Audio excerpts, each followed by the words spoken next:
నమస్తే. Indian institute of teacher education Gujarat Gandhinagar వాళ్ళు నిర్వహిస్తున్నటువంటి ఏక్ భారత్ శ్రేష్ఠ భారత్ ఉపాధ్యాయ శిక్షణా కార్యక్రమానికి స్వాగతం. ఈ కార్యక్రమాన్ని వాళ్ళు గుజరాత్ ప్రభుత్వం వారి ఆర్థిక సహకారంతో నిర్వహిస్తున్నారు. నా పేరు డిఎస్ఎన్ శాస్త్రి. నేను మచిలీపట్నంలో ఏజ్ కాలేజ్ ఆఫ్ ఎడ్యుకేషన్లో పనిచేసి రిటైర్ అయ్యా. ఈరోజు మనం నేర్చుకునేటటువంటి అంశం సమస్య పరిష్కారము, సమస్య ప్రస్తావన. సమస్య పరిష్కారం గురించి ముందుగా తెలుసుకున్న తర్వాత సమస్య ప్రస్తావనలోకి వెళ్దాం. నిత్య జీవితంలో లెక్కించాల్సినటువంటి అవసరం ఎంతైనా ఎవరికైనా ఉంటుంది. ఏ వ్యవహారంలో ఉన్నా సరే లెక్కించాల్సినటువంటి అవసరం లేకుండా ఏ మనిషి ఉండలేడు. అంటే మానవ జీవితం గణితంతో ముడిపడి ఉందన్నమాటే కదా.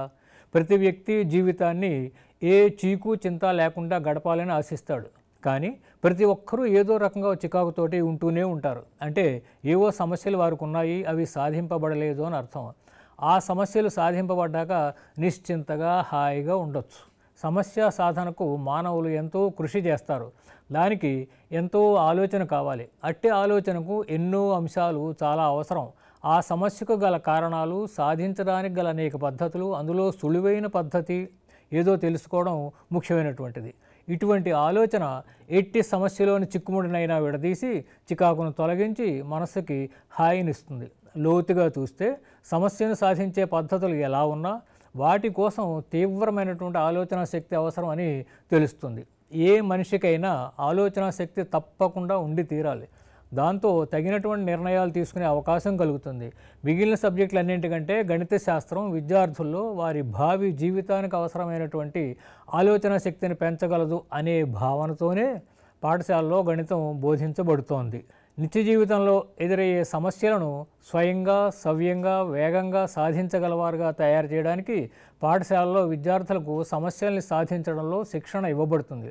గణిత శాస్త్రంలో పాఠ్యగ్రంథం అనగానే ప్రతి వ్యక్తి మనోనేత్రానికి కనపడేటటువంటి అంశాలు ఒక శీర్షిక, ఆ శీర్షికకు ఉపోద్ఘాతం, సూత్రాన్ని రాబడ్డం, దానిపైన ఆధారపడినటువంటి మాదిరి సమస్య, తదుపరి అభ్యాసం, కొన్ని శీర్షికలు అయ్యాక కలగోరకంప అభ్యాసం. ప్రతి అభ్యాసం కూడా సమస్యలతోటి కూడి ఉంటుంది. పాఠ్యగ్రంథం ఉత్తమమైనది కావాలంటే అది ఉత్తమమైనటువంటి సమస్యలను కలిగి ఉండాలి. సమస్యలను ఏ ఉద్దేశాలు సాధింపడానికి విద్యార్థులకు అందజేస్తామంటే ఆలోచన విధానం, విశ్లేషణ సామర్థ్యం, తార్కిక చాతుర్యాలను పెంపొందించుట, అవసరమైన ప్రక్రియల గురించి ఆలోచించటంలో విద్యార్థులకు శిక్షణ ఇవ్వడం. ఇంతకీ సమస్య అంటే ఏమిటి అని పరిశీలిద్దాం. గ్రీకు భాషలోని ప్రాబ్లెమా PROBLEMA అనే పదం నుండి ఆంగ్లంలోని ప్రాబ్లెమ్ PROBLEM పదం తీసుకురాబడింది. సమస్యకి నిర్వచనాలను చూద్దాం. విచారణకు కానీ, పరిష్కారానికి కానీ, ఆలోచనకు కానీ లేవనెత్తబడిన ప్రశ్న కలవరానికి మూలాధారం. కలవరమును కలిగించే ప్రశ్న లేక అవస్థ అని రెండో నిర్వచనం అయితే, మూడోది ఆ ప్రశ్న లేక అవస్థ విద్యార్థి చేత సమస్యగా అంగీకరింపబడి ఉండాలి. ఇప్పుడు ఉత్తమమైన సమస్యలు అంటే ఎలా ఉంటాయి, లేదా ఉత్తమ సమస్యల యొక్క లక్షణాలు ఏమిటనేటువంటిది మనం తెలుసుకుందాం. ఒకటి, అవి విద్యార్థుల యొక్క జ్ఞాన పరిధిని మించి ఉండరాదు. అంటే వాళ్ళ యొక్క జ్ఞానాన్ని మించి కనుకున్నట్లయితే ఆ సమస్యను వాళ్ళు సాధించలేరు. అలాంటి సమస్యల్ని మనము ఉత్తమ సమస్య అని అనం. అనేక రకాలకు చెందినటువంటివి ఉండాలి. పరిష్కరించడానికి అంటే సాధనకు వీలుగా ఉండాలి. విద్యార్థుల్లో అవి ఆసక్తిని పెంపొందించేవిగా ఉండాలి. సమస్యలు వాస్తవమైనవై ఉండాలి. అంటే ఉదాహరణ మనం తీసుకుంటే 10 గ్రాముల బంగారం 4,000 రూపాయలు అయితే 50,000 రూపాయలకి ఎంత బంగారం వస్తుంది అనేటువంటిది ఇప్పటి రోజులకు మనం అన్వయించుకుంటే అది అవాస్తవమైనటువంటి సమస్య అవుతుంది. ఎందుకంటే ఇప్పుడు మనం 10 గ్రాముల బంగారం తీసుకుంటే 90,000 ఉంది దాదాపుగా. మనం 4,000 అంటే ఎక్కడ సరిపోతుంది అది? అంచేత అది వాస్తవమైనటువంటి సమస్య కాదు. భాష క్లిష్టంగా లేకుండా, సరళంగా, సందిగ్ధంగా లేకుండానూ ఉండాలి. సహసంబంధాన్ని అమలుపరిచే విధంగా సమస్యలు తయారు చేయబడాలి. విద్యార్థికి అందజేయబడిన వెంటనే పరిష్కారం దొరకక అతనికి సవాలుగా ఉండాలి. ఇందాకనే అనుకున్నాం విద్యార్థుల జీవితానికి సంబంధించినవై ఉండాలి. చిట్ట చివరి పాయింట్, చాలా సులభంగా కానీ చాలా కష్టంగా కానీ ఉండకూడదు. ఒక సమస్యను సాధించుట సులువైన పని, కానీ ఉత్తమ గణిత సమస్యను నిర్మించడం అత్యంత క్లిష్టమైన కార్యం అని జాతీయ విద్యా విధానం 1986 తెలియజేసింది. సమస్య పరిష్కారం ప్రాముఖ్యత. సమస్యను విద్యార్థికి అందజేయడంలోని ఉద్దేశం దాన్ని విద్యార్థి సాధించగలుగుట. అందువలన గణిత బోధనలో సమస్య పరిష్కారానికి పెద్దపీట వేశారు. సమస్య నిర్వచనాన్ని పరిశీలిద్దాం. ఒక సవాలును అంగీకరించి దాని పరిష్కారం కోసం పాటుపడే ప్రక్రియే సమస్య పరిష్కారం అని కూనే, డేవిస్, హ్యాండర్సన్ వాళ్ళు తెలియజేశారు. సమస్య పరిష్కార బోధనను ఉపాధ్యాయుడు విద్యార్థులను సవాలుగా నిలిచే ప్రశ్నలు అంగీకరించినట్లుగా ప్రోత్సహించుట, వాటి సాధనకై వారికి మార్గదర్శనం నేర్పడగా చెప్పుకోవచ్చు. NCTM national council of teacher education of mathematics 1989 వారి ప్రమాణాలలో పాఠశాల గణిత కేంద్ర దృష్టి సమస్య పరిష్కారమే, అనగా గణిత బోధన ప్రాథమిక లక్ష్యం సమస్య పరిష్కారమే అని జాతీయ గణిత మండలి కూడా తెలియజేసింది. సమస్య పరిష్కార విధి తరగతి గది ఉపాధ్యాయుని చేతుల్లోనే ఉంటుంది. విద్యా ప్రణాళిక సంస్కరణల విజయం అంతిమంగా తరగతి ఉపాధ్యాయులపై ఆధారపడి ఉంటుంది. అభ్యసన యొక్క అత్యున్నత స్థాయి రూపమే సమస్య పరిష్కారం అని చెప్పిన గ్యాగ్నే 1970లోనే తెలియజేశారు ఆయన. గణిత బోధన గురించి జాతీయ విద్యా ప్రణాళికా చట్టం నేషనల్ కరికులం ఫ్రేమ్వర్క్ 2005లో ఇవ్వబడిన సూచనలో ఒకటి, సమస్యలను పరిష్కరించుకునే సామర్థ్యాన్ని విద్యార్థులకు కలిగించాలి. చూడగా గణిత బోధనలో కలిగిన ప్రాముఖ్యత కలిగిన స్థానాన్ని సమస్య పరిష్కారానికి ఇచ్చినట్లుగా తెలుస్తోంది. ఉత్తమ సమస్య పరిష్కారకునిగా విద్యార్థి సామర్థ్యాన్ని వృద్ధి చెందించుటయే గణిత విద్య యొక్క ముఖ్య ఆశయం. కొంతమందికి గణిత బోధన అభ్యసన ప్రక్రియ యొక్క సారాంశమే సమస్య పరిష్కారం అని ఆర్టన్ అనేటటువంటి ఆయన 1987లో తెలియజేశారు. గణిత బోధనపై అంతర్జాతీయ కమిషన్ నివేదిక పాఠశాల గణితానికి గమ్యాలులోని ప్రముఖ గణిత శాస్త్రజ్ఞుల అభిప్రాయాలను మచ్చుకు రెండింటిని తీసుకుందాం. సమస్య పరిష్కారాన్ని మేము ప్రాథమిక గణిత కృత్యంగా భావిస్తాం. ఇతర గణిత కృత్యాలైన సాధారణీకరణం, అమూర్తత్వం, సిద్ధాంత నిర్మాణం, భావనలను స్థాపన చేసుకునుట మున్నగనవి సమస్య పరిష్కారంపై ఆధారపడ్డాయి. సమస్యలు లేకుండా గణితాన్ని ఊహించలేము, అంటే అనూహ్యమైనది, ఇన్కన్సీవబుల్. సమస్య పరిష్కార బోధనకు సూచనలు. విద్యార్థులకు సమస్య పరిష్కార బోధనకు బెహ్లర్ ఈ క్రింది సూచనలను అందించాడు. ఒకటి, తాము సమస్యలను ఏ విధంగా సాధిస్తున్నాం అనే జాగృతి లేక ఎరుక, అవేర్నెస్ని విద్యార్థులు కలిగి ఉండేలా చూడాలి. ఒక సమస్యను సాధించడానికి అవసరమైన పూర్వ అపేక్షితాలు అంటే పూర్వజ్ఞానాన్ని విద్యార్థులు కలిగి ఉన్నారో లేదో అని నిర్ధారణ చేసుకోవాలి. ఉదాహరణకి ఒక దీర్ఘచతురస్రం యొక్క వైశాల్యాన్ని కనుక్కోవాలి అనే లెక్క ఇస్తే దానికి సూత్రం ఏమిటంటే పొడవు ఇంటూ వెడల్పు. అంటే ఈ సూత్రం విద్యార్థులకు వస్తే దాన్ని సాధించగలరు, అనగా పూర్వజ్ఞానాన్ని వాళ్ళు కలిగి ఉన్నారు అన్నటువంటి నిర్ధారణ మనం చేసుకుంటాం. మూడోది, భావ వ్యక్తీకరణకు స్వేచ్ఛాయుత విచారణకు అనుకూలమైన వాతావరణం తరగతి గదిలో ఏర్పడేలా ఉపాధ్యాయుడు జాగ్రత్త తీసుకోవాలి. తర్వాత 4వ పాయింట్ కింద అంతర్బౌద్ధిక ఆలోచన పరిణ రూపంలో ఉపాధ్యాయుడు మార్గదర్శకత్వం నెరపాలి. విద్యార్థులలో వైయక్తిక భేదాలు అంటే ఇండివిజువల్ డిఫరెన్సెస్ ఉంటాయి అనే విషయాన్ని ఉపాధ్యాయుడు ఎప్పుడు కూడా మరిచిపోకూడదు. తర్వాత సమస్య పరిష్కార పద్ధతుల గురించి మనం ప్రస్తావిద్దాం. సమస్యను పరిష్కరించడానికి అనేక పద్ధతులు ఉంటాయి. వాటిలో ఏది ఉత్తమమైనది అని నిర్ధారించే దశలో అనేక రకాలైనటువంటి ప్రయోగాలు చేపట్టడం జరిగింది. వాటిలో కొన్నింటిని మాత్రమే మనం పరిశీలిస్తున్నాం. అన్నింటినీ పరిశీలించడం మన వల్ల అయ్యేటటువంటి పని కాదు. ఒకటి, విశ్లేషణ పద్ధతి. ఈ పద్ధతిలో విద్యార్థి కింది దశలను క్రమానుగతంగా అనుసరించాలి, అంటే వరుస క్రమంలో అనుసరించాలి. ఒకటి, సమస్యలో దత్తాంశాలు ఏమిటి, అంటే ఇచ్చినటువంటి అంశాలు ఏమిటి, సమస్యలో కనుక్కోవాల్సినటువంటి అంశం ఏమిటి, అది కనుక్కోవడానికి మనం ఏ ఏ ప్రక్రియలను ఉపయోగించాలి, సమాధానాన్ని అంచనా వేయాలి, సమస్యను పరిష్కరించాలి, మనం అంచనా వేసినటువంటి సమాధానాన్ని వచ్చినటువంటి సమాధానంతో సరిచూసుకోవాలి. రెండోది, రేఖాచిత్ర పద్ధతి. దత్త సమస్యలో ఇవ్వబడినటువంటి అంశాలు కనుక్కోవాల్సినటువంటి అంశం మధ్య గల సంబంధాన్ని నిర్ణయించడానికి సహాయపడే విధంగా ఈ పద్ధతి ఉంటుంది. మూడోది, ఆశ్రయాల సంబంధాల పద్ధతి, మెథడ్ ఆఫ్ డిపెండెన్సీస్.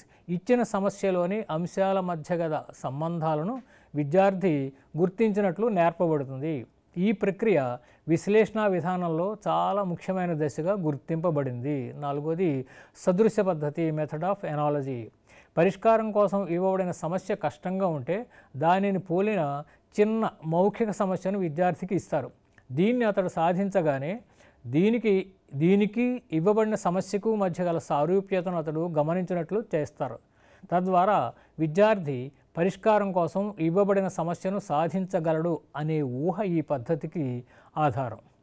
సమస్య పరిష్కార ప్రక్రియ సోపానాలు.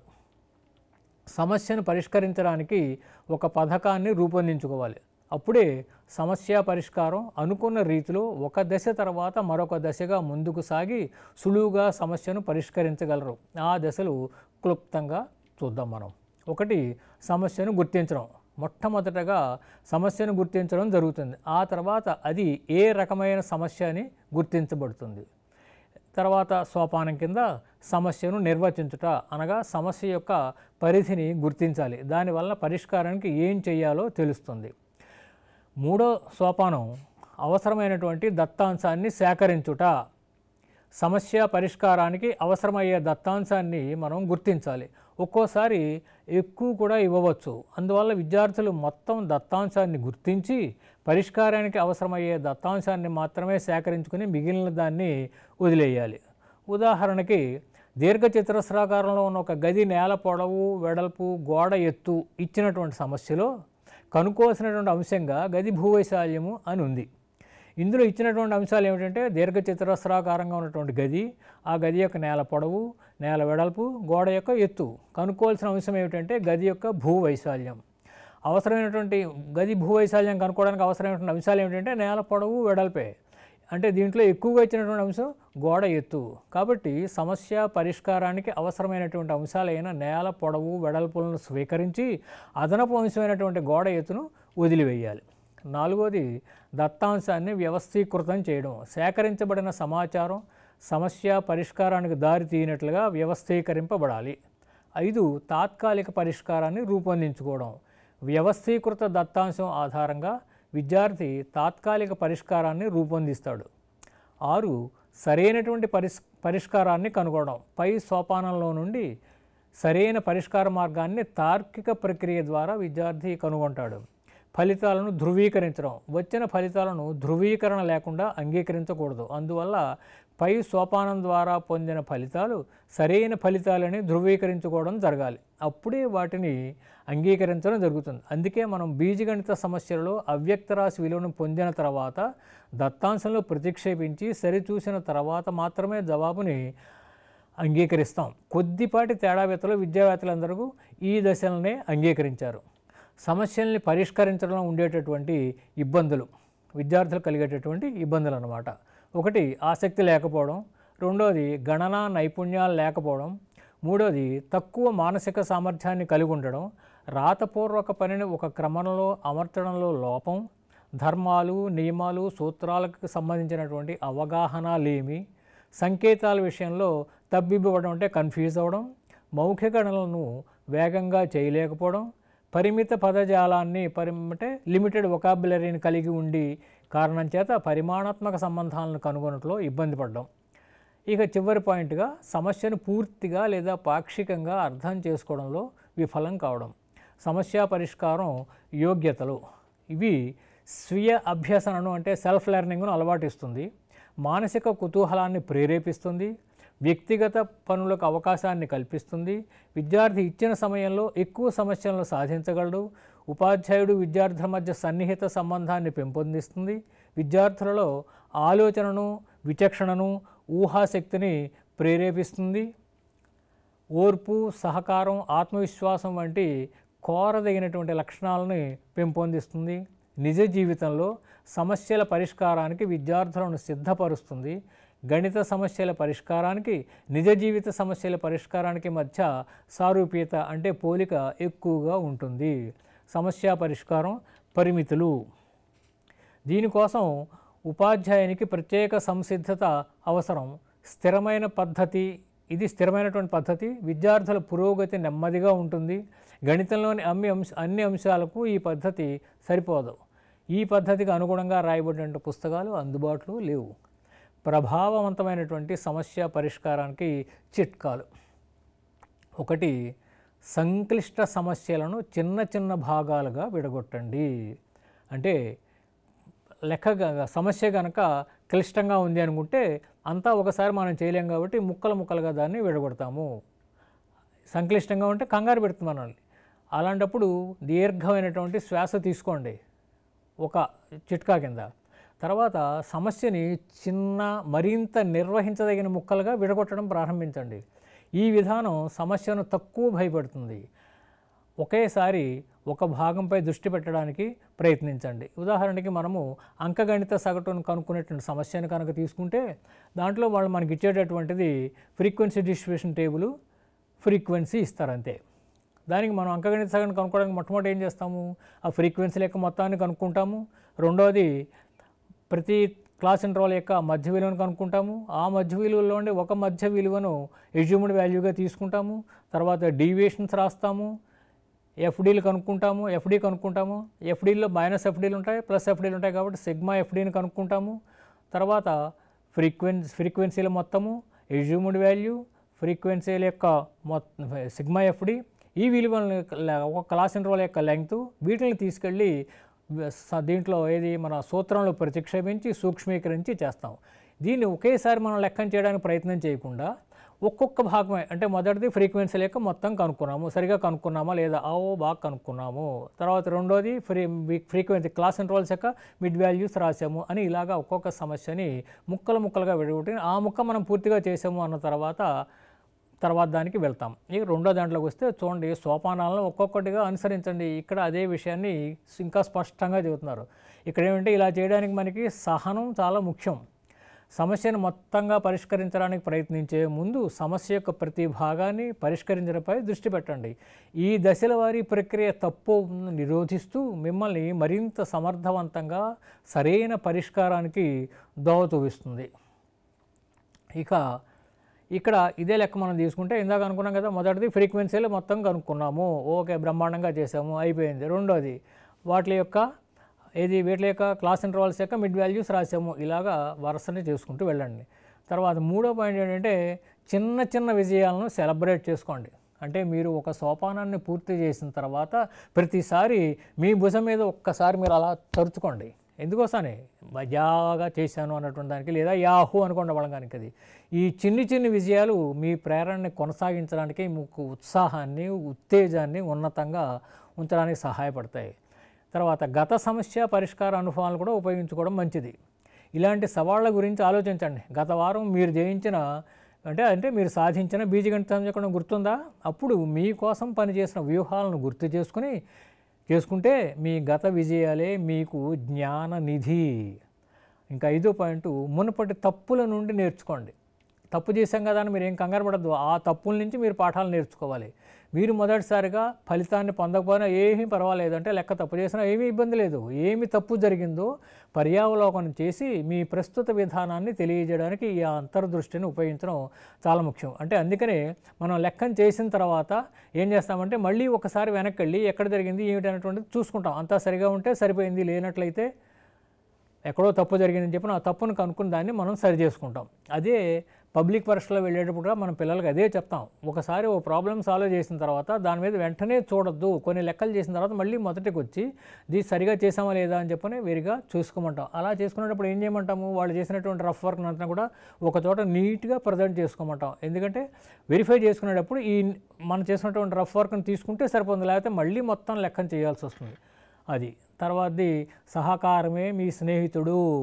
మీరు నిజంగా నిరాశ చెందితే సహాయం అడగడానికి వెనకడవద్దు.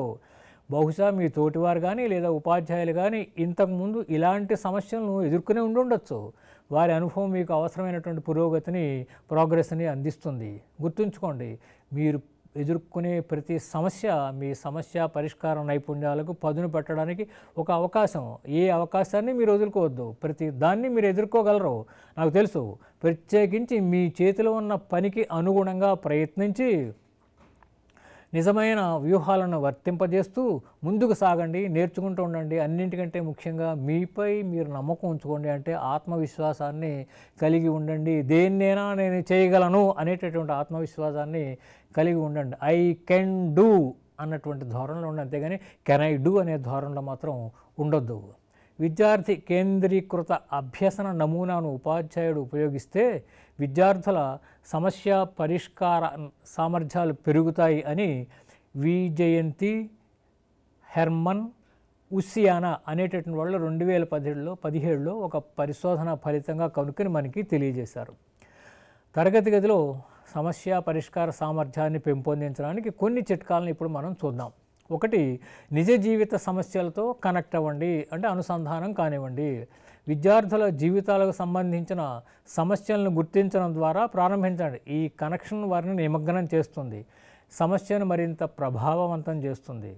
రెండోది, సమస్యను తగిన స్థాయిలో నిర్వచించండి. విద్యార్థి అవగాహనకు తగిన విధంగా సమస్యను స్పష్టంగా వివరించండి.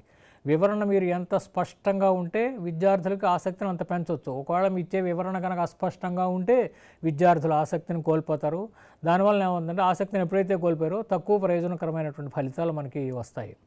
3, పరికల్పన ఉత్పత్తిని ప్రోత్సహించండి, అంటే హైపోథసిస్ జనరేషన్ని ఎంకరేజ్ చేయండి. బహుళ పరికల్పనలను మేధోమథనం చేయడం ద్వారా విద్యార్థులకు సౌకర్యవంతంగా అనిపించే వాతావరణాన్ని పెంపొందించండి. సృజనాత్మకంగా ఆలోచించడానికి, వివిధ అవకాశాలను అన్వేషించడానికి వారిని ప్రోత్సహించండి. అన్ని ఆలోచనలను స్వీకరించండి. విద్యార్థులు అసాధారణంగా అనిపించినప్పటికీ వారి ఆలోచనలను పంచుకోకుండా నిరుత్సాహపడవద్దు. ఏమో ఏ పుట్టలో ఏ బాగుందో మనకేం తెలుసు. అంచేత ప్రతి విద్యార్థి చెప్పినటువంటి ఆలోచనలు కూడా మనం తీసుకుని ప్రతి ఆలోచన ఒక చర్చకు దోహదం చేస్తుంది, విలువైన అంతర్దృష్టులకు దారితీస్తుంది. ప్రతి ఒక్కరిని భాగస్వాములు చేయండి. విద్యార్థులందరూ పాల్గొనే అవకాశం ఉండాలి, అంతేగాని క్లాసులో ఉండే ఏ కొద్ది మందికి మాత్రం మీరు అవకాశం ఇచ్చి మిగిలినటువంటి వాళ్ళని వదిలేయద్దు. ఇలా భాగస్వాములు చేయడం అనేటటువంటి తరగతి గది సమాజంలో ప్రతి ఒక్కరూ సురక్షితంగా విలువైనదిగా భావించడానికి సహాయపడుతుంది. క్రమం తప్పకుండా సాధన చేయండి. తరగతిలో సమస్య పరిష్కార పద్ధతిని తరచుగా ఉపయోగించండి. క్రమం తప్పకుండా అభ్యాసం చేయడం వల్ల విద్యార్థులు ఈ నైపుణ్యాలను నిజ జీవిత పరిస్థితులలో వర్తింపజేయడానికి సహాయపడుతుంది. వారి అభ్యసనాన్ని, విశ్వాసాన్ని బలపరుస్తుంది. గణితంలోని సమస్యలను పరిష్కరించడం కోసం విభిన్న వ్యూహాలు. జార్జ్ పోల్యా అనేటటువంటి ఆయన 1945లో హౌ టు సాల్వ్ ఇట్ అనే ఒక పుస్తకాన్ని రాశారు. 1887 డిసెంబర్ 13న హంగేరీలోని బుడాపెస్ట్లో ఈయన జన్మించారు. ఈయన గణితము, విద్యకు విశేషమైనటువంటి కృషి చేశారు. 1940లో యునైటెడ్ స్టేట్స్కి వలస వెళ్ళి అక్కడ స్టాన్ఫర్డ్ యూనివర్సిటీలో తన పనిని ఆయన కొనసాగించాడు. తన సమస్య పరిష్కార వ్యూహాలను వివరించే హౌ టు సాల్వ్ ఇట్తో సహా అనేక ప్రభావవంతమైన పుస్తకాలను పోల్యా రచించారు. ఆయన కృషి ఆధునిక గణిత బోధనకు పునాది వేసిందని చెప్పవచ్చు. విమర్శనాత్మకంగా ఎలా ఆలోచించాలో విద్యార్థులకు బోధించడం యొక్క ప్రాముఖ్యతను నొక్కి చెప్పింది. పోల్యా వారసత్వం ప్రపంచవ్యాప్తంగా గణిత విద్యను ప్రభావితం చేస్తూనే ఉంది. సమస్య పరిష్కారానికి 4 ప్రాథమిక సూత్రాలను ఆయన ప్రతిపాదించారు. వాటిని ఇక్కడ చూద్దాం క్లుప్తంగా. మొదటి సూత్రం, సమస్యను అర్థం చేసుకోండి. Understand the problem. సమస్యను జాగ్రత్తగా చదవండి. అన్ని పదాలు సమస్య యొక్క ఆవశ్యకతలను మీరు అర్థం చేసుకున్నారని ధృవీకరించుకోండి. ఏది ఇవ్వబడింది, ఏది కనుగొనాలి అని గుర్తించండి. తెలిసిన తెలియని చరరాశుల మధ్య తేడాను గుర్తించండి. సమస్యను మీ సొంత మాటల్లో తిరిగి చెప్పండి. ఇది సమస్యను స్పష్టం చేయడానికి సహాయపడుతుంది. అంటే మీరు సమస్యలో ఉండేటటువంటి ముఖ్యమైనటువంటి భావాన్ని గ్రహించారని నిర్ధారిస్తుంది. అవసరమైతే ఓ పటాన్ని గీయండి. విజువల్ ఎయిడ్స్ సంక్లిష్ట సమస్యలను మరింత నిర్వహించదగినది, అర్థం చేసుకునేదిగా చేస్తుంది. రెండో సూత్రం, ఒక ప్రణాళికను రూపొందించండి. సాధ్యమయ్యే వ్యూహాల గురించి ఆలోచించండి. వెనకకు పనిచేయడం, నమూనాను వెతకడం లేదా సమస్యను చిన్న భాగాలుగా విడగొట్టడం వంటి వివిధ విధానాలను పరిగణనలోకి తీసుకోండి. అత్యంత ఆశాజనక వ్యూహాన్ని ఎంచుకోండి. పరిష్కారానికి దారితీసే అవకాశం ఉన్న పద్ధతిని ఎంచుకోండి. సమస్యను ఇలాంటి పోలికలు గల సమస్యలతో ముడిపెట్టండి. గతంలో పరిష్కరించిన సమస్యల నుండి అంతర్దృష్టులను ఉపయోగించండి. మూడవ సూత్రం, ప్రణాళికను అమలు చేయండి. ఎంచుకున్న వ్యూహాన్ని అమలు చేయండి. మీ ప్రణాళికలోని దశలను క్రమపద్ధతిలో ఉపయోగించండి. సంపూర్ణంగా ఓపికగా ఉండండి. తొందరపడకుండా ప్రతి దశను జాగ్రత్తగా అమలు చేయండి. మీ పనిని ట్రాక్ చేస్తూ ఉండండి. అంటే సమీక్షించడం, అవసరమైతే సరిదిద్దడం, సులభతరం చేయడం కొరకు అనుసరిస్తున్న ప్రతి భాగాన్ని రికార్డ్ చేయండి. 4వ సూత్రం వెనక్కి తిరిగి చూడండి, పరిష్కారాన్ని సమీక్షించండి, ఫలితాలు అర్థవంతంగా ఉన్నాయని, సమస్య పూర్తిగా పరిష్కరించబడిందని ధృవీకరించడానికి వాటిని తనిఖీ చేయండి, ప్రక్రియను పర్యాలోచన చేయండి, ఏది బాగా పనిచేసింది ఏది పనిచేయలేదు అనే విషయాన్ని పరిగణనలోకి తీసుకోండి. ఇది భవిష్యత్తులో సమస్య పరిష్కార నైపుణ్యాలను మెరుగుపరచడంలో సహాయపడుతుంది. పరిష్కారాన్ని సాధారణీకరించండి, ఇతర సమస్యలకు వ్యూహాన్ని ఎలా వర్తింపజేయవచ్చో ఆలోచించండి. ఇప్పుడు మనము ఆ పోల్యా గారి వ్యూహాన్ని బట్టి మనము కొన్ని ఉదాహరణలు చూద్దాం. మొదటి ఉదాహరణ కింద రావుగారి పొలంలో మొత్తం 25 కోళ్ళు ఆవులు ఉన్నాయి. అన్నింటికీ కలిపి 76 కాళ్ళు ఉన్నాయి. ఆయన వద్ద ఎన్ని కోళ్ళు ఉన్నాయి, ఆవులు ఎన్ని ఉన్నాయి, ఇది మనకి ఇచ్చినటువంటి లెక్క. అంటే మనం సాధించవలసినటువంటి సమస్య. ఇందులో మొదటి దశ ఏమిటి, సమస్యను అర్థం చేసుకోవడం. దాంట్లో ఇచ్చినటువంటి వాటిని చూసుకుంటే మనం మొత్తం 25 కోళ్ళు ఉన్నాయి. కోళ్ళు ఆవులు కలిపి 25 ఉన్నాయి. రెండోది వాటిలన్నింటికీ కలిపి 76 కాళ్ళు ఉన్నాయి. మనకి తెలుసు ఒక్కొక్క కోడికి 2 కాళ్ళు, ఒక్కొక్క ఆవుకి 4 కాళ్ళు ఉంటాయని చెప్పని. మనం తెలుసుకోవాల్సింది ఏమిటంటే రావుగారి పొలంలో ఎన్ని ఆవులు ఉన్నాయి, ఎన్ని కోళ్ళు ఉన్నాయి తెలుసుకోవడానికి మనం ప్రయత్నం చేస్తున్నాం కదా. రెండో దశలో ఒక ప్రణాళికను రూపొందించుకోండి. ఒక పట్టికను తయారు చేయడంతో పాటు ఊహను, పరీక్షను ఉపయోగిస్తున్నాం. చాలాసార్లు ఈ క్రింది వ్యూహాన్ని ఊహ, పరీక్షతో కలిసి ఉపయోగిస్తాం. ఓ పట్టికను తయారు చేయండి, నమూనా అంటే ప్యాటర్న్ కోసం చూడండి. విధానం, సమస్యలో దత్తాంశాన్ని ప్రతిబింబించే పట్టికను తయారు చేయండి. ఒక క్రమ పద్ధతిలో చేసినట్లయితే అటువంటి పట్టిక తరచుగా సమస్యను ఎలా పరిష్కరించవచ్చో సూచించే నమూనాలు, సంబంధాలను వెల్లడిస్తుంది. మూడో దశలో ప్రణాళికను ఆచరణలో పెట్టుట. ఇక్కడ మనం ఏం చేద్దామంటే ఒక టేబుల్ కింద వేసుకుందాం. దాంట్లో మొదటి కాలంలో కోళ్ళు రాసుకుందాము, అంటే ఎన్ని కోళ్ళ సంఖ్య, రెండోది ఆవుల సంఖ్య, ఆ మూడో కాలంలో కోళ్లకు ఉండేటువంటి కాళ్ళ యొక్క సంఖ్య, ఆవుల కాళ్ళ సంఖ్య, మొత్తం కాళ్ళ సంఖ్య. ఇప్పుడు 20 కోళ్ళు 5 ఆవులు ఉన్నాయని అనుకుందాము. 20 కోళ్ళు ఉన్నాయి కాబట్టి ఒక్కొక్క కోడికి 2 కాళ్ళు కాబట్టి 22 40 కాళ్ళు, 5 ఆవులకి 5 4 20 కోళ్ళు, 40 20 కలిపితే 60 వచ్చింది. కానీ ఉండాల్సినటువంటి మొత్తం 76 కాళ్ళు ఉండాలి. కాబట్టి ఇది పరిష్కారం కాదు. తర్వాత రెండోది 21 కోళ్ళు 4 ఆవులే ఉన్నాయనుకుందాము. అప్పుడేమవుతుంది, 42 కోళ్ళ కాళ్ళు ఉంటాయి, 16 ఆవుల కాళ్ళు ఉంటాయి. మొత్తం మీద కలిపితే 58 అవుతున్నాయి. ఇది కూడా మనకి సమ్మతం కాదు. ఇక మళ్ళీ మనం సంఖ్యలు మార్చి 15 కోళ్ళు 10 ఆవులు ఉన్నాయనుకుంటే 30 కోళ్ళ కాళ్ళు 40 ఆవుల కాళ్ళు ఉన్నాయి. అంటే 70 కాళ్ళు ఉన్నాయి. మనకి ఇంకా సరిపోలేదు. ఇప్పుడు 12 కోళ్ళు 13 ఆవులు ఉన్నాయని మనం లెక్కేసుకుంటే 24 కోళ్ళ కాళ్ళు వస్తాయి. అంతేగా 12 రోజులు 24, 13 నాలుగు 52 ఆవుల కాళ్ళు ఉంటాయి. 24 + 52 మొత్తం 76 కాళ్ళ సంఖ్య, మొత్తం కాళ్ళ సంఖ్య అయింది కదా. ఇప్పుడు అది మనకి పరిష్కారం అయితే నాలుగో దశలో వెనక్కి తిరిగి చూద్దాం, అంటే తనిఖీ చేద్దాం. 12 కోళ్ళు 13 ఆవులు మొత్తం మీద 25 తలకాయలు ఉన్నాయి. అక్కడ 12 కోళ్ళకి 12 రోజులు 24 కాళ్ళు, 13 ఆవులకి 13 నాలుగు 52 కాళ్ళు, 2 కలిపితే 76 కాళ్ళు వచ్చాయి. సరిపోయింది కదా. అంటే ఈ సమస్యకి మనం పరిష్కారం కనుక్కున్నాం. రావుగారి పొలంలో 12 కోళ్ళు 13 ఆవులు ఉన్నాయి. ఇంకా రెండో ఉదాహరణ చూద్దాము. ఒక సంఖ్య నుండి 2ను తీసివేయగా వచ్చిన దాని రెట్టింపు ఆ సంఖ్యకు 5 కలుపుగా వచ్చిన దానికి సమానం అయితే ఆ సంఖ్య ఎంత అన్నటువంటి బీజగణితానికి సంబంధించినటువంటి సమస్య. ఇది సమస్యను అర్థం చేసుకోండి. మనం ఇక్కడ ఆ సంఖ్య ఎంత అన్నామంటే ఒక సంఖ్య కోసం ఎదురు చూస్తున్నాం కాబట్టి ఆ సంఖ్యని x అనుకుందాము. ఆల్జీబ్రాలో మనం చేసే పని అదే కదా, తెలియనటువంటి రాశిని సాధారణంగా x అనుకుంటాం. అంటే ఇక్కడ కూడా మనం తెలియని సంఖ్యని x అనుకున్నాము. ఒక ప్రణాళికను రూపొందించండి. మనం ఇప్పుడు ఈ సమస్యను గణితపరంగా అనువదిద్దాం. అంటే మొదట వచ్చినటువంటి కండిషన్ ఏమిటి, అక్కడ సంఖ్య నుండి 2ను తీసివేయగా అంటే x-2, దీనికి రెట్టింపు అంటే 2 × x-2, తర్వాత సంఖ్యకు 5 కలపగా x + 5, ఈ రెండు సమానము అంటే 2 × x-2 = x + 5. మూడోది ప్రణాళికను అమలు చేయడం. అంటే సమస్యను పరిష్కరిస్తే మనకి సమానత్వ లక్షణాలు ఉపయోగించి సాధిస్తే x = 9 అనేటువంటి జవాబుని మనం పొందుతాం. ఇప్పుడు వెరిఫికేషన్లో x విలువను దాంట్లో సబ్స్టిట్యూట్ చేస్తే 2 × 9 - 2 9లోంచి 2 పోతే 7, 2 7 14 9 + 5 వచ్చింది. అంటే మనం చేసినటువంటి సమస్య వచ్చినటువంటి జవాబు సరైనటువంటిదని చెప్పని మనం తెలుసుకున్నాం. ఇప్పుడు ఇక ఇతర వ్యూహాల్లో ఒకదాన్ని మనం చూద్దాము. Core, CORE. కోర్లో మొదటిది C connect, O organise, reflect, E extend. ఈ మోడలు విద్యార్థి కేంద్రీకృత అభ్యసన నమూనా.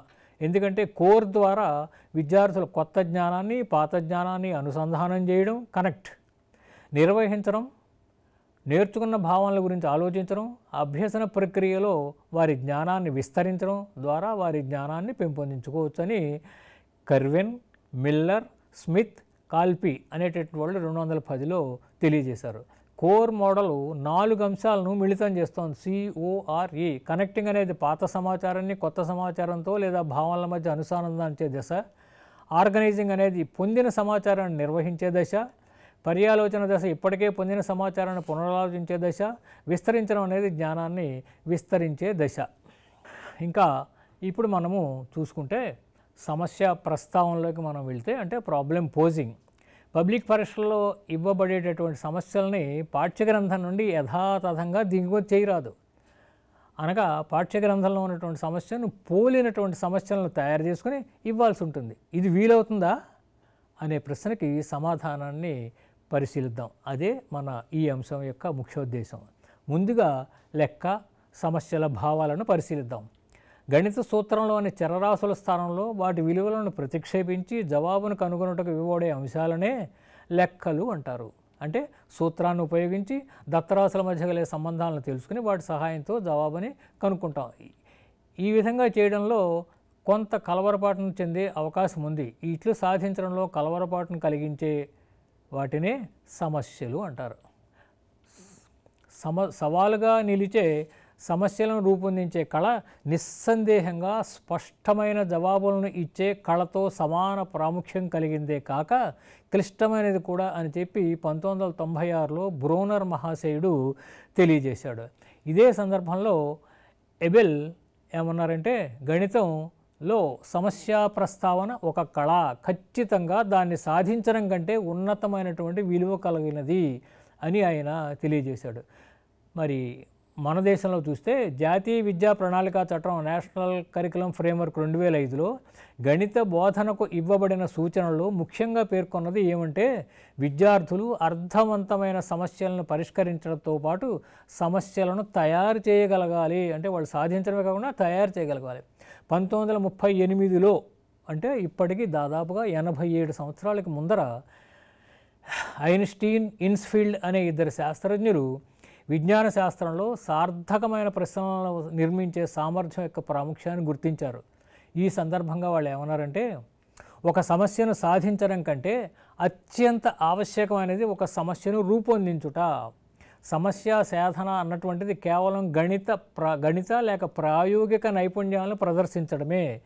నూతన ప్రశ్నలను లేవనెత్తడంలో, పాత సమస్యలను కొత్త దృక్పథంలో చూడడానికి క్రియేటివ్ ఇమాజినేషన్ అవసరము అని వాళ్ళు తెలియజేశారు.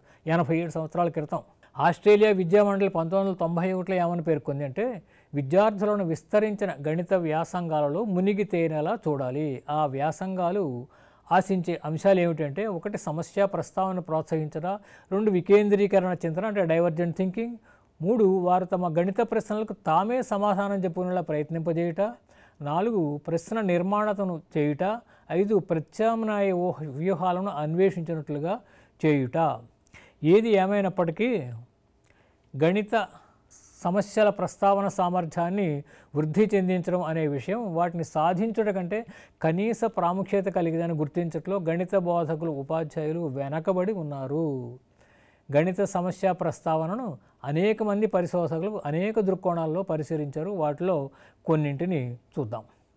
నూతన సమస్యను ఉత్పత్తి చేయడం లేదా దత్త సమస్యను పునర్నిర్మాణం చేయుటయే సమస్య ప్రస్తావన అని డంకర్ అనేటువంటి ఆయన 1945లో తెలియజేశారు. దానికి ఇంగ్లీష్ వెర్షన్ చూస్తే the generation of new problem or reformulation of a given problem అని ఆయన డంకర్ చెప్పాడు. ఆయన సమస్య సాధన ఫలితంగా సమస్యను కనుగొనే ప్రక్రియయే సమస్య ప్రస్తావన. మూడవది, సమస్య నుండి ఇతర సమస్యలు ఉత్పత్తి చేయబడగా వచ్చే ఫలితమే సమస్య ప్రస్తావన అని చెప్పని మమోనా డౌన్స్ అనేటువంటి ఆయన 1993లో తెలియజేశారు. ఇక నాలుగోది, ఒక సందర్భం లేదా అనుభవం నుండి నూతన సమస్యలను సృష్టించుట లేదా దత్త సమస్యలను పునర్నిర్మించుట అని సిల్వర్ అన్నటువంటి ఆయన 1993లో తెలియజేశాడు.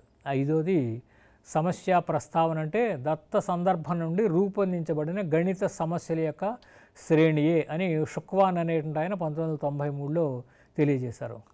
గణిత చింతన అంటే మ్యాథమెటికల్ థింకింగ్ స్వభావంలో ఒక ముఖ్యమైనటువంటి ఎలిమెంట్గా సమస్య ప్రస్తావన గుర్తింపబడిందని 1987లో కిల్పాట్రిక్ అనేటటువంటి విద్యావేత్త అభిప్రాయపడ్డాడు. సమస్య ప్రస్తావన గణిత సమాచార ప్రసారానికి ఒక మార్గాన్ని అందిస్తుంది. సమస్య ప్రస్తావనకు సృజనాత్మకతకు మధ్య సంబంధం కలదని తరచుగా వినబడేటటువంటి విషయం. గణితోపాధ్యాయులు విద్యార్థుల కొరకు అవిచ్ఛిన్నంగా కృత్యాల పథక రచన ఎంపిక చేయాలి. కాబట్టి వారికి సమస్య ప్రస్తావన నైపుణ్యం ఎంతో అవసరం. దత్త గణిత కృత్యాల నుండి నూతన ప్రశ్నలను ఉత్పత్తి చేయడమే సమస్య ప్రస్తావన ప్రధాన కృత్యమని ఇంగ్లీష్ అనేటటువంటి ఆయన 1997లో తెలియజేశారు. గణిత సమస్యల కొరకు విద్యార్థులకు రెండు వనరులు ఉన్నాయి. ఒకటి గణిత పాఠ్యగ్రంథము, రెండోది వాళ్ళ గణిత ఉపాధ్యాయుడు. విద్యార్థులు సమస్యల కొరకు ఉపాధ్యాయులపైన పాఠ్య గ్రంథాలపైన ఆధారపడడాన్ని సమస్య ప్రస్తావన తగ్గిస్తుంది. ఎందుకంటే సమస్య ప్రస్తావన అంటే వాళ్ళంతా వాళ్ళే తయారు చేయగలగాలి. కాబట్టి మాస్టర్ మీద ఆధారపడక్కలేదు, టెక్స్ట్ బుక్స్ మీద ఆధారపడాల్సినటువంటి అవసరం తగ్గుతుంది. అంతేకాక తమ విద్యా విషయంలో మరింతగా తాము పాల్గొన్నామనే భావనను విద్యార్థులలో కలిగిస్తుంది. విద్యా ప్రణాళికలో సమస్య ప్రస్తావనను అమలు చేయాల్సిన ప్రధాన పాత్ర ఉపాధ్యాయులపై ఉంది. ప్రతి సమస్య కొత్త సమస్యలకు ఆధారభూతమైన విత్తనము. అంటే ఒక సమస్య ఉందంటే దాని నుంచి అనేక రకాల మనం కొత్త సమస్యలను తయారు చేయడానికి అవకాశం ఉంటుంది. సమస్య ప్రస్తావన ప్రాథమిక సూత్రాలు లేదా ప్రాథమిక అభ్యుపగమాలు. గణిత తరగతులలో నాణ్యత, నిర్మాణాత్మక సమస్య ప్రస్తావన పరిస్థితులను అభివృద్ధి చేయడానికి గణిత ఉపాధ్యాయులు ఈ క్రింది ప్రాథమిక సూత్రాలను వర్తింపజేయవచ్చు. ఒకటి, విద్యార్థుల తరగతి గది గణిత కార్యకలాపాలకు అనుగుణంగా సమస్య ప్రస్తావన పరిస్థితులు ఉండాలి, ఉత్పన్నం కావాలి. 2, విద్యార్థుల సమస్య పరిష్కార ప్రక్రియలకు అనుగుణంగా సమస్య ప్రస్తావన పరిస్థితులు ఉండాలి. 3, పాఠ్యపుస్తక సమస్యల నుంచి భాషా కృత్య లక్షణాలను సవరించడం, పునర్నిర్మించడం ద్వారా సమస్య ప్రస్తావన పరిస్థితులను సృష్టించవచ్చు. చాలా వరకు నూతన సమస్యలు పాత వాటి నుంచి వచ్చినవే. పాత సమస్యలను చూసినప్పుడు అసంఖ్యాకమైన మార్పులకు ప్రయత్నించవచ్చు. అవి నూతన అన్వేషణలకు దారితీస్తాయి. సమస్య ప్రస్తావనకు కింది సూచించిన 5 ప్రాథమిక విధానాలతో సమస్యను మార్పు చేయవచ్చు. 1, సంఖ్యలను మార్పు చేయుట, చేంజ్ ది నంబర్స్. జ్యామితిని మార్చుట, చేంజ్ ది జామెట్రీ. పరిక్రియను మార్చుట, చేంజ్ ది ఆపరేషన్. అధ్యయనంలో ఉన్న వస్తువులను మార్చుట, change the objects under study. 5వదిలో చివరిది ఒక నియమాన్ని వదిలివేయుట లేదా కొత్తగా ఒక నియమాన్ని జోడించుట. Remove a condition or add a new condition. వీటిని ఒక్కొక్క దాన్ని ఇప్పుడు మనం వివరంగా పరిశీలిస్తే, సంఖ్యలను మార్పు చేయుట. ఒక సమస్యను మార్పు చేయడానికి అత్యంత సాధారణమైనటువంటి విధానం ఇది. ఉదాహరణ ఒక లెక్క తీసుకుంటున్నాం, మనం చూద్దాం. ఒక దీర్ఘచతురస్రాకారపు స్థలంలో దాని కొలతలు 70 మీటర్లు, 52 మీటర్లు. అంటే దాని పొడవు 70 మీటర్లు, వెడల్పు 52 మీటర్లు. దానిలోని ఒక పాకలోని ఒక రాటకు ఒక ఆవు కట్టివేయబడింది. పాక కొలతలు 6 మీటర్లు, 4 మీటర్లు. రాట నుండి ఆవు మెడకు ఉండేటటువంటి దూరం అంటే ఆ తాడు పొడవు 3 మీటర్లు అయితే ఆవు తిరగగలిగిన వైశాల్యం ఎంత అన్నటువంటి లెక్కలో 3 రకాల కొలతలు ఉన్నాయి. 1 స్థలం కొలత, 2 పాక కొలత, 3 తాడు పొడవు. స్థలము, పాక 2 కూడా దీర్ఘచతురస్రాకారంలోనే ఇచ్చారు. 3 రకాల కొలతల్లో సమస్య సాధనకు అవసరమైనవి 2 మాత్రమే. అది పాక కొలత, ఆవు కట్టివేయడం, తాడు పొడవు. దీని నుంచి కొత్త సమస్యలను ప్రస్తావించడానికి తాడు పొడవు కొలతలు మార్చామనుకోండి, ఏముంది, పాక కొలతలు మార్చవచ్చు, లెక్క మారిపోయింది కదా, కొత్త లెక్క వచ్చింది మనకి. అలాగే 2వది జ్యామితిని మార్చుట. సమస్యలో ఇచ్చిన జ్యామితీయ ఆకారాలను మార్చుట అతి సులువైన మార్గం. వివిధ వర్గాల ఆకారాలు, భుజాల సంఖ్యలు, క్రమరూపాలు, అక్రమ రూపాలు మున్నగు వాటిని మారిస్తే కొత్త సమస్యలను ప్రస్తావించవచ్చు. దీంట్లోనే ఇంకొకటి మితులను, డైమెన్షన్స్ అని మార్చడం. 2Dని 3Dగా మారిస్తే దీనివల్ల సవాలుగా ఉండే సమస్యలను ప్రస్తావించవచ్చు. త్రిభుజాలకు బదులు పిరమిడ్లు, చతురస్రాలకు బదులు ఘనములు అనగా ద్విమితీయ రూపాల నుండి త్రిమితీయ రూపాలను చూడడం. తీసుకుంటే ఎలా ఉంటుంది? ఒక చతురస్రం భుజం కొలత 60 యూనిట్లు, దాని వైశాల్యం ఎంత? ఈ సమస్యలో మితిని మార్చడం అనగా చతురస్రాన్ని ఘనంగా మారిస్తే ఈ కింది సమస్యల వంటిని ప్రస్తావించవచ్చు. ఒక ఘనం భుజం పొడవు 60 యూనిట్లు అయితే దాని ఘన పరిమాణం ఎంత? అలాగే ఘనం భుజం 60 యూనిట్లు అయితే దాని ప్రక్కత వైశాల్యం ఎంత, తర్వాతది సమస్యలోని మూలకాల స్థానాన్ని మార్పు చేయుట. బిందువులు పటానికి అంతరంలో కానీ బయట కానీ పటం పైన కానీ ఉండొచ్చు. పైనున్న ఆవు సమస్యలో ఆవును పాకకు బయట కట్టివేయడం బదులుగా పాకలో కట్టివేయబడిందని మారిస్తే సమస్య రూపం మారిపోయింది. 4వది సమస్యలోని సౌష్ఠవతను జోడించవచ్చు, తీసేయచ్చు, మార్పు చేయవచ్చు. దాంట్లో ఉన్నటువంటి పాయింట్. ఇక మూడో అంశంగా పరిక్రియను మార్చుట. బీజగణిత సంబంధంగా చతుర్విక ప్రాథమిక ప్రక్రియలు, ఘాతాలు, వర్గమూలాలు వంటి పరిక్రియలను మార్చవచ్చు. పరిక్రియలు నిర్వహించే వరుస క్రమాన్ని కూడా మార్చవచ్చు. 2 బీజీయ సమాసాల మొత్తాన్ని కనుగొనుము అనే లెక్క ఉందనుకోండి, ఈ సమస్యలో సంకలన పరిక్రియను మార్చి, అంటే మొత్తాన్ని కనుగొన్నట్టు దాన్ని మార్చి వాటి భేదం ఎంత, వాటి లబ్ధం ఎంత, రెండవ సమాసాన్ని మొదటి సమాసం భాగిస్తే వచ్చేటటువంటి శేషం ఎంత అనేటువంటి సమస్యలను మనం ప్రస్తావించవచ్చు కదా.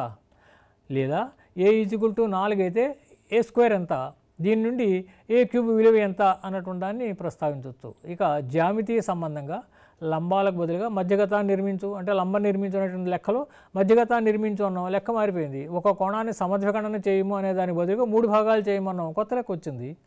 ఇక 4వది అధ్యయనంలో ఉన్న వస్తువులను మార్చుట. ప్రాథమిక స్థాయి విద్యార్థులు 2 + 2 = 2 × 2 = 4 అని కనుక్కుంటారు. సహజ సంఖ్యలలో దీనిని గణితంలోని మరి వేటికైనా పరిశీలించి చూడొచ్చా? చూద్దాం. మాత్రికలకు పరిశీలించండి. సాధారణంగా తీసుకుంటే సమస్యలోని వస్తువులను మార్చి కూడా నూతన సమస్యలను ప్రస్తావించవచ్చు. ఒక బుట్టలో 50 మామిడి పళ్ళు ఉన్నాయి, వాటిలో 20% పాడైపోయాయి, మిగిలినవి ఎన్ని అని ఈ లెక్కను తీసుకుంటే, దాని నుంచి మనం చేసేటువంటి కొత్త లెక్కలు, ఒక బుట్టలో 50 సపోటా పళ్ళు ఉన్నాయి, వాటిలో 20% పాడైపోయి మిగిలినవి ఎన్ని అంటే, ఇక్కడ మనం ఏం చేసామంటే మామిడి పళ్ళు అనేటటువంటి దాన్ని సపోటా పళ్ళ కింద మార్చాం. ఈ తర్వాత ఇంకో లెక్క, ఒక బుట్టలో గల 50 సపోటా పండ్లకు 20% అదనంగా జోడించే బుట్టలో గల మొత్తం పళ్ళు ఎన్ని. పై లెక్కలో ఏమన్నా మనం 20% పాడైపోయి అన్నాం, ఇక్కడ అదనంగా జోడించామన్నాం, పాడైపోలేదు, కొత్త యాడ్ చేసాం. వాటికి యాడ్ చేస్తే బుట్టలో ఉన్నటువంటి మొత్తం పళ్ళు ఎన్ని, కొత్త లెక్క వచ్చింది కదా. అలాగే 5వది ఒక నియమాన్ని వదిలివేసి అదనంగా కొత్త నియమాన్ని జోడించుట. ఒక బుట్టలోని 50 మామిడి పళ్ళలో 20% పాడైపోయి మిగిలిన వాటిని 10 మందికి పంచితే ఒక్కొక్కరికి ఎన్ని పళ్ళు వస్తాయి. ఈ సమస్యని 10 మందికి పంచినా ఒక్కొక్కరికి ఎన్ని పళ్ళు వచ్చునా అనే నియమాన్ని మనం తీసేస్తే, ఒక బుట్టలో గల 50 మామిడి పళ్ళలో 20% పాడైపోయి మిగిలిన ఎన్ని అని పాత లెక్క వచ్చింది మనకి. ఇక్కడ మొదటిచ్చిన సమస్యకు ఒక కొత్త నియమాన్ని జోడిస్తే, మనం ఒక బుట్టలో గల 50 మామిడి పళ్ళలో 20% పాడైపోయి మిగిలిన వాటిని 10 మందికి సమానంగా పంచడం జరిగింది. ఒక్కో మామిడి పండు ఖరీదు 15 రూపాయలు అయినట్లయితే ఒక్కొక్కరు ఎంత చెల్లించాలని కొత్త సమస్యను మనం ప్రస్తావించాం. సమస్య ప్రస్తావన పరిస్థితుల యొక్క వర్గీకరణ చూద్దాం. స్టోయినోవా అనేటువంటి ఆయన 1998లో సమస్య ప్రస్తావన పరిస్థితులను 3 రకాలుగా వర్గీకరణ చేశాడు. అవి, ఒకటి స్వేచ్ఛాయుత పరిస్థితులు, ఫ్రీ సిచ్యువేషన్స్. రెండోది పాక్షిక నిర్మాణాత్మక పరిస్థితులు, సెమీ స్ట్రక్చర్డ్ సిచ్యువేషన్స్. మూడోది నిర్మాణాత్మక పరిస్థితులు, స్ట్రక్చర్డ్ సిచ్యువేషన్స్. వీటిలో ఒక్కొక్క దాన్ని మనం పరిశీలిద్దాం. స్వేచ్ఛాయుత పరిస్థితులు, విద్యార్థులకు ఎటువంటి ఆంక్షలు లేకుండా సమస్య ప్రస్తావన చేస్తారు. ఉదాహరణకు, స్నేహితుల కోసం సమస్యలను రాయండి, మీ మిత్రుడి కోసం కొన్ని సమస్యలు రాసి పంపించండి, రాస్తారు వాళ్ళు. మనం అక్కడ ఏమి కండిషన్స్ ఏం పెట్టలేదు. అక్కడ విద్యార్థులు పాఠశాల లోపల వెలుపల వారి అనుభవాల ఆధారంగా ఎటువంటి పరిమితి లేకుండా సమస్యలను సృష్టిస్తారు అని చెప్పని ఈయన స్టోయినోవా 1998లో చెప్పాడు. ఆయన ఉదాహరణకు, కష్టమైన సమస్యను సృష్టించండి, డబ్బు సమస్యను సృష్టించండి, లేదా ఒక వరుసలో 10 మంది బాలికలు 10 మంది బాలురు నిలబడి ఉన్నారు, ఈ సమాచారాన్ని ఏదో విధంగా ఉపయోగించి మీకు వీలైన సమస్యలను కనుగొనండి అని వాన్ హార్పెన్స్ ప్రెస్మేగ్ అనేటువంటి వాళ్ళు 2013లో ఒక పరిశోధనలో వీటిని ఉపయోగించారు. రెండోది పాక్షిక నిర్మాణాత్మక పరిస్థితులు. విద్యార్థులకు ఓపెన్ ఎండెడ్ సమస్యలను ఇస్తాం, లేదా ఇచ్చిన సమస్యలను పోలిన సమస్యలను రాయమంటాం, లేదా నిర్దిష్ట చిత్రాలు రేఖాచిత్రాల ఆధారంగా సమస్యలను రాయమంటాం. సెమీ స్ట్రక్చర్డ్ కేటగిరీలో విద్యార్థులకు ఒక బహిరంగ పరిస్థితి ఇవ్వబడుతుంది. దాని నిర్మాణాన్ని అన్వేషించాలని, వారు మునుపటి గణిత అనుభవాల నుండి పొందిన జ్ఞానం, నైపుణ్యాలు, సంబంధాలను వర్తింపజేయడం ద్వారా దానిని పూర్తి చేయాలని అభ్యర్థిస్తారు.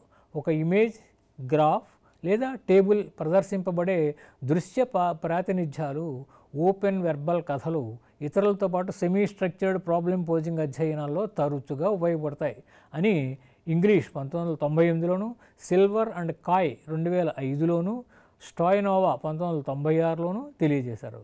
పాక్షిక నిర్మాణాత్మక పరిస్థితిని బహిరంగ పరిస్థితిగా, ఓపెన్ సిచ్యువేషన్గా వర్ణించారు. అది ఈ ఫార్మెట్లను తీసుకుంటుంది. అందులో మొదటి ఫార్మెట్ ఓపెన్ ఎండెడ్ ప్రాబ్లం, అంటే గణిత పరిశోధనలు. 2 ఇవ్వబడిన సమస్యలను పోలిన సమస్యలు, ఇలాంటి పరిష్కారాలతో సమస్యలు, నిర్దిష్ట సిద్ధాంతాలకు సంబంధించిన సమస్యలు, ఇవ్వబడిన చిత్రాల నుండి ఉత్పన్నమైన సమస్యలు, పద సమస్యలు.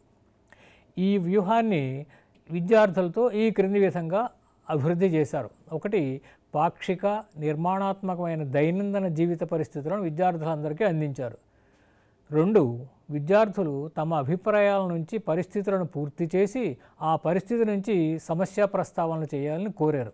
ప్రతి విద్యార్థి ఆ పరిస్థితికి సంబంధించిన నిర్మాణాన్ని పూర్తి చేయాలి, ఆ పరిస్థితి నుండి సమస్య ప్రస్తావన చేయాలి.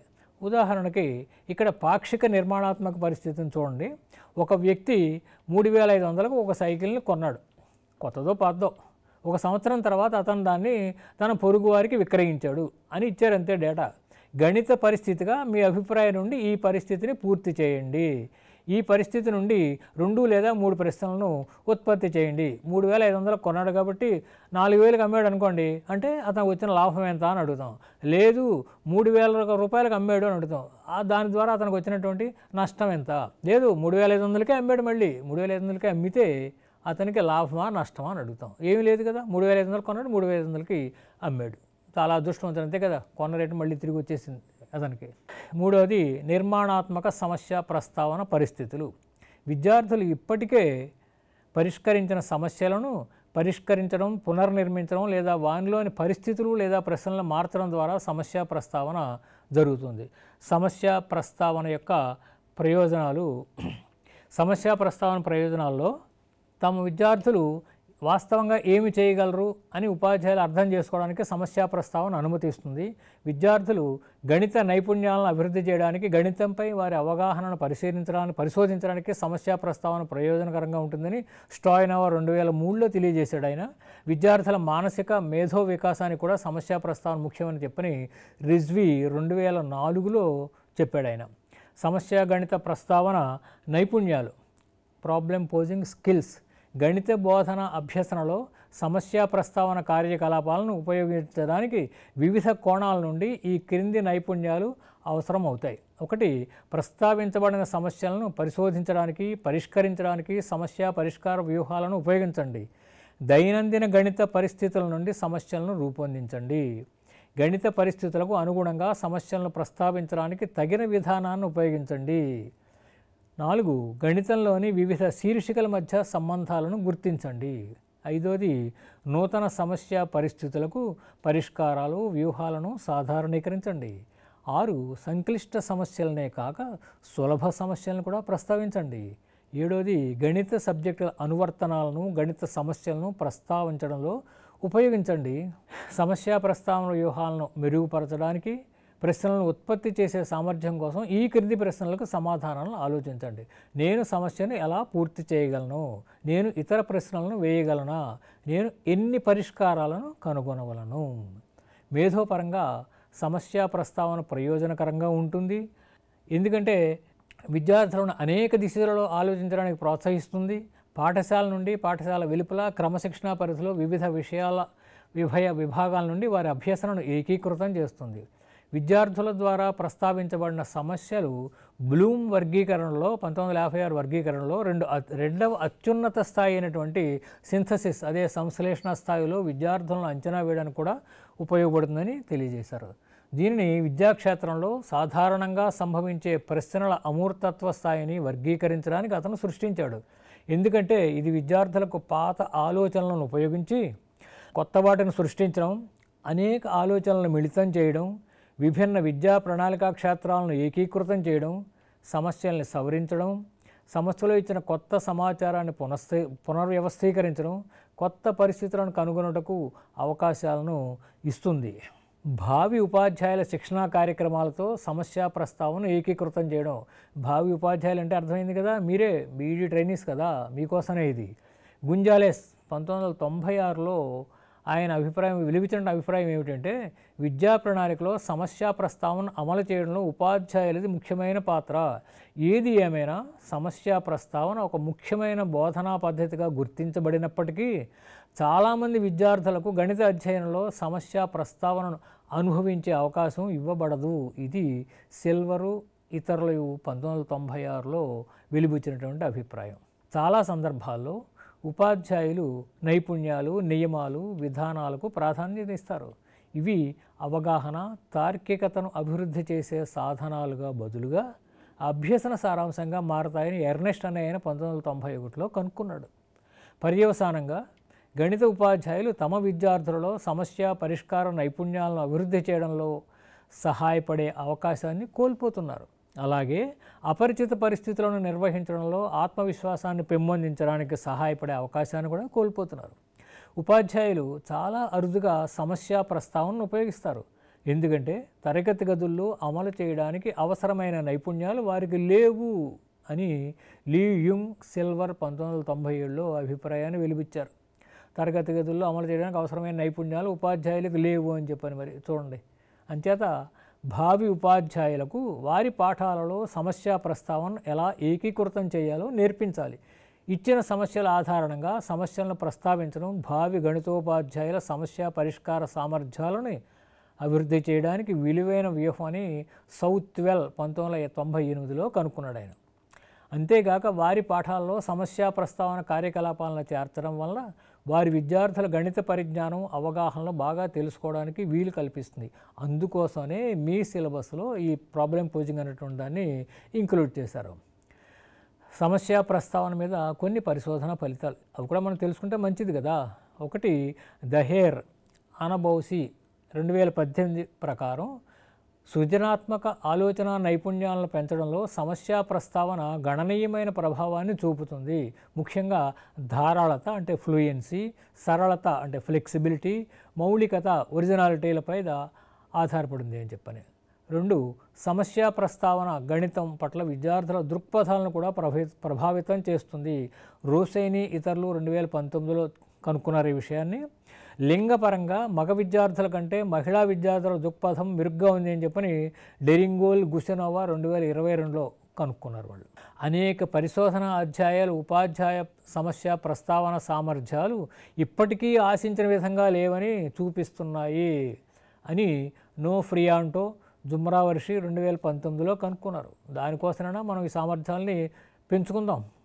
సమస్య ప్రస్తావన విధానం సమస్య పరిష్కార సామర్థ్యాల మెరుగుదలకు కూడా దోహదం చేస్తుంది. కహ్యాని ఇతరులు 2020లోను, నురేని, రోసిడ్ 2019లోనూ తెలియజేశారు. ఇతర పరిశోధనలు విద్యార్థుల సృజనాత్మక ఆలోచన నైపుణ్యాలు అభివృద్ధి చేయడంలో సమస్య ప్రస్తావన విధానం సహాయపడుతుందని చూపిస్తున్నాయి.